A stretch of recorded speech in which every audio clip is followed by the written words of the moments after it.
정부가 이 설 전에 25번째 부동산 대책을 발표하겠다라고 밝혔습니다. 업계에선 이르면 4일 전으로 대책이 나올 것이다. 얼마 안 남았습니다. 이렇게 예상을 하고 있어요. 오늘은 부동산 유튜버로 활발한 활동 중이신 이종원 아포유 대표와 함께 공급 대책 관련한 이야기를 좀 심층적으로 나눠보도록 하겠습니다. 어서 오세요. 예, 안녕하세요. 예, 두 번째 출연이세요. 예, 두 번째네요. 예, 조금 더 익숙해지셨습니까? 예, 괜찮습니다. 예, 오늘은 그러면 조금 더 심층적으로 예. 좀 범위를 줄여서 이야기를 나눠보는 시간을 갖도록 하겠습니다. 정부 공급 대책 주로 이야기할 텐데 특단의 공급 대책 내놓겠다고 했고요. 문재인 대통령의 신년 기자회견에서도 공급에 관한 이야기가 굉장히 중점적으로 다뤄지기도 했어요. 시장 예상을 뛰어넘겠다, 공급책을 마련하겠다라고 했는데 4기 신도시 얘기도 나오고 있는데 이번에 나올 만한 공급 대책으로는 이종훈 대표는 어떤 부분을 좀 예상하십니까? 자, 지금 현 정부의 공급 대책으로 따지고 보면 크게 두 가지 분류로 나눌 수가 있습니다. 첫 번째 방법이 바로 공공 택지 개발 그리고 재건축, 재정비 사업을 통해서 재개발이라든지 그런 부분을 통해서 진행하는 방안. 그리고 두 번째 방안은 기존 주택을 활용하는 방안으로 크게 두 가지로 분류해서 볼 수가 있는데요. 첫 번째 방안의 문제점은 일단 지금 현재 우선 당장 개발을 한다 하더라도 최소 아무리 빨라야 3년 혹은 4년 이상이 소요된다는 겁니다. 그래서 단기적으로 지금 현재 급등하는 주택 가격을 잡기에는 무리수가 있겠죠. 그래서 지금 현 정부에서 3.5기 신도시, 4기 신도시까지 언급이 나오고 있지만 이게 우선 당장 지금 불난 집에 지금 불을 갖다 끌 수는 없는 그런 상황이고요. 그럼 두 번째 방안을 갖다가 기존 주택 활용. 두 번째 방안을 갖다 살펴보게 되면은 기존 주택은 지금 현재 현 정부에서 매입 임대주택이라고 해서 진행을 하고 있습니다. 하지만 지금 가장 커다란 문제는 우리나라 임대차 시장의 80%가 지금 다주택자들에 의해서 발생되고 있는 임대차 물량들이에요. 근데 지금 정부에서는 지속적으로 다주택자들을 규제하는 정책을 갖다 일변도로 취하고 있기 때문에 지금 현재 문제는 민간 시장을 갖다 배척하고 공공 임대 위주로 지금 이 시장을 갖다 잡겠다는 것은 상당히 큰 무리수가 있어 보입니다. 일단은 공공 택지 개발 같은 경우에는 정리하자면 시간이 좀 아직 오래 걸린다. 당장 지금 필요한 건 주택인데 그 기간이 좀 너무 텀이 길다라는 부분인 거죠. 택지 개발에만 아무리 짧게 잡아야 3년 정도 잡아야 할 것이고요. 그리고 건설회사가 아파트를 착공해서 준공하는 데까지 또 2년에서 3년이 걸리죠. 그러면 최소 5년 정도는 지나야 효과를 발휘할 수 있는 그런 부분이라고 볼 수 있습니다. 어렵네요. 작년 8월 4일이었나요? 이게 그때부터 정부가 시그널을 좀 보냈고 여러 가지 지금 특단의 대책들을 많이 내놨잖아요. 지금 누구는 25번째 대책이라고 하고 사람마다 얘기는 좀 다르긴 하지만 어쨌든 간에 이렇게 꾸준하게 시그널을 보는데도 불구하고 집값은 사실 최근에 다시 오름폭을 키우고 있는 굉장히 부정적인 상황이잖아요. 왜 그러는지는 좀 어떻게 보십니까? 지금 현재 2020년에 주택 가격이 왜 폭등했는지 2020년 하반기부터 폭등하기 시작했죠. 그 원인을 갖다가 명확하게 알아야 됩니다. 그 원인은 투자자들로 인해서 폭등한 것이 아니고 바로 실수요자들로 인해서 폭등했거든요. 실수요자들이 갑자기 급격하게 시장에 가세하기 시작했다. 그런데 실수요자들이 그럼 왜 가세했냐를 갖다가 살펴보게 되면 바로 전세가 급등이 그 배경이 있었습니다. 가격이 전세가가 천정부지로 급등하기 시작하고 그리고 급격한 월세화를 진행됨으로 인해서 지금까지 그 임차인들이 주택 매수세로 급격하게 가세를 했고요. 그렇다면 지금 이 원인이란 부분에 대해서는 사실상 지난 8월 달에 발표했던 주택임대차 3법의 영향이 컸죠. 지금 안 그래도 다주택자들을 갖다 규제함으로 인해서 임대차 가능 물량을 늘어나지 못하고 있는데 매년 그럼 20-30만 가구씩 늘어나는 세대들이 갈 곳이 없어진 효과를 갖다 발휘한 것입니다.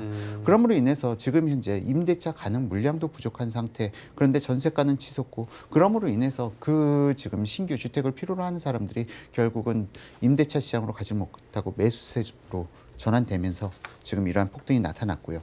그렇다면은 지금 이 주택가격 폭등 사태를 갖다가 진정시키기 위해서는 사실상 임대차 물량이 풍족하게 만들어줘야 되거든요.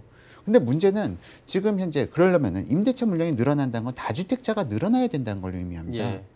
근데 지금 현재 취득세 차등부과 방식이라든지 2주택자 이상으로 6% 이렇게 하죠. 그렇죠. 3주택 이상자는 또 12%가 지금 그렇게 내죠. 지금 발생되고 주택목세가 있는데 엄청나게 높아진 거죠. 다주택으로 그렇죠. 가려면 이 정도 감안해라 이런 그러니까 거죠. 다주택자들은 매수를 하기가 어렵게 만들어져 있어요. 예. 지금 환경 자체가. 그 말은 역으로 말하자면은 임대차 가능 물량은 늘어나질 줄어들 못한다. 것이다. 늘어나질 못하고 줄어드는 게 맞고요.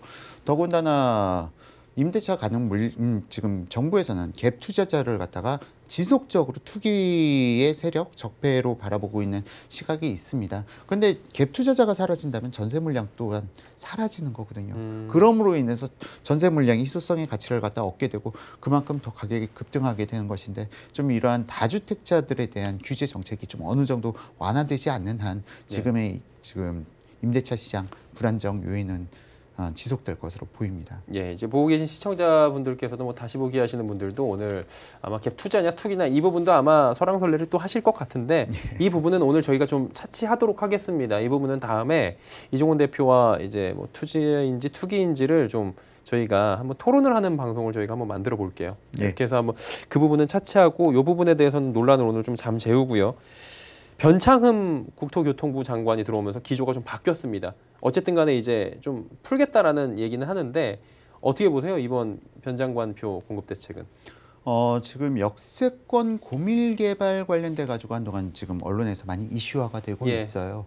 근데 사실상 역세권 고밀 개발로 해서 역세권 주변에 그 용적률을 갖다 700%까지 완화해 준다라는 부분을 갖다가 상당히 보게 되면은 상당히 가시적으로 뭔가 큰 변화가 있을 것처럼 맞아요. 보이지만 실질적으로 검토해 보면은 그 중에 700%의 용적률을 갖다가 달성할 수 있는 곳은 많지 않습니다. 더욱이 지금 이러한 대책들이 사실은 국토교통부 장관이 할 수 있는 업무가 아니에요. 업무 범위 자체가 이 부분은 지자체장의 권한입니다. 예를 들어 서울시장 그렇죠. 지금 국토교통부에서 진행하는 것은 일단 국토의 계획 및 이용에 관한 법률을 갖다 좀 조정을 하겠다는 예. 그런 부분이고 지금 현재 지자체장이 또다시 조례로 용적률이라든지 층고 제한이라든지 이런 걸 갖다가 예. 막고 있어요.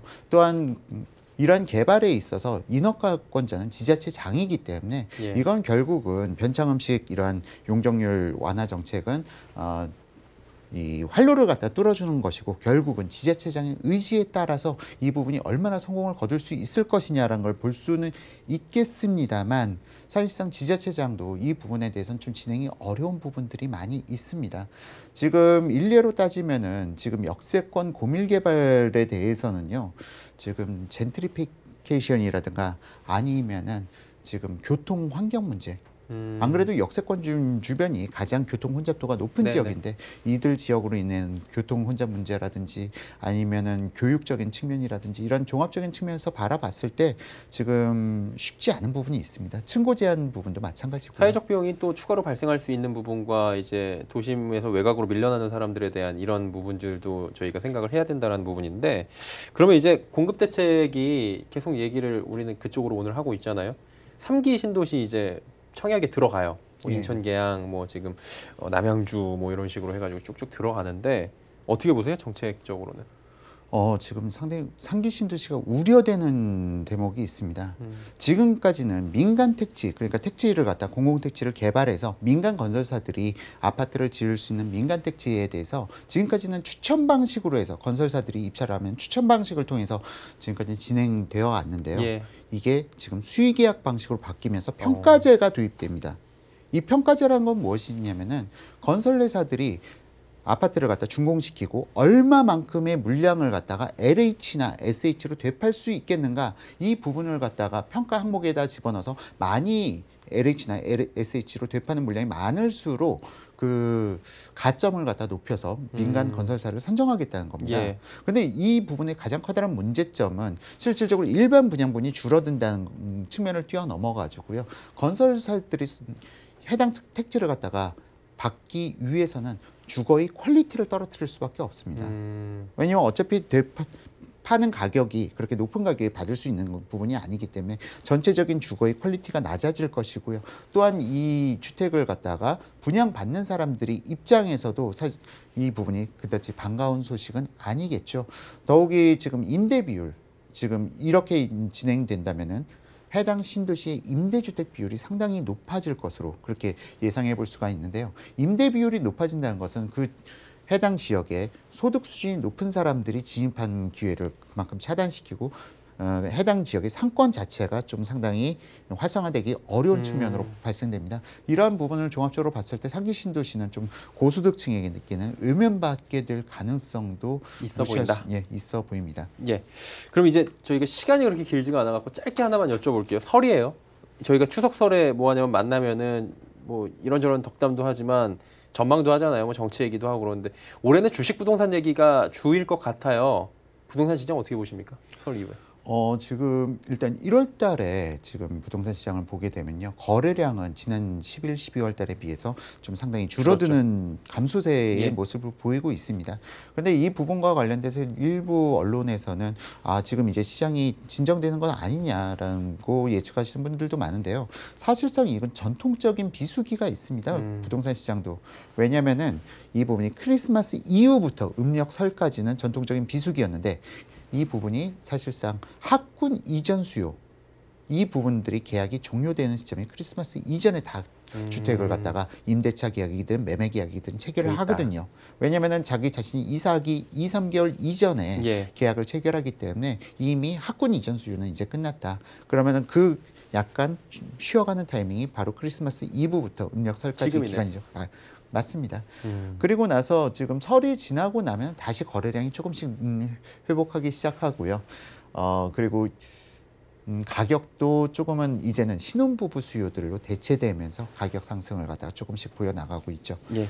자, 그런데 지금 올해의 상승, 본격적인 상승에 대한 부분은 저는 6월부터라고 생각하고 6월부터. 있습니다.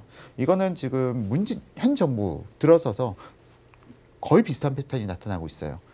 항상 6월 전후로 해서 6월 이후로 상승 급등이 나타나는 시즌이 거의 매년 반복되고 있는데요. 그 원인은 바로 종합부동산세 기산일이 6월 1일로 종료되기 때문입니다. 그렇기 때문에 종합부동산세를 갖다 회피하려는 물량이 4월 달에서 5월 달 정도에 나올 수가 있고요. 이러한 물량을 갖다가 노리신다면은 한 4월 달에서 5월 달 늦어도 5월 31일까지 잔금을 갖다 치를 수 있는 물량을 갖다가 잡아봐라. 예, 매수를 하신다면은 좀 좋은 경제적으로 좀 효익이 높지 않을까 생각을 해봅니다. 무조건 뭐 이종원 대표의 말씀이 옳다, 맞게 그렇게 간다라는 건 아니지만 확률적으로나 아니면 주변 상황을 볼 때 그럴 확률이 높으니까 참고하시라 뭐 이런 말씀. 매년 6월 달 이후에 상승을 해왔으니까요. 예, 알겠습니다. 오늘 시간 관계상 오늘 여기까지 좀 들어야 될 것 같고요. 다음에 또 뵙도록 하겠습니다. 앞으로 이종원 대표와 함께했습니다. 고맙습니다. 감사합니다.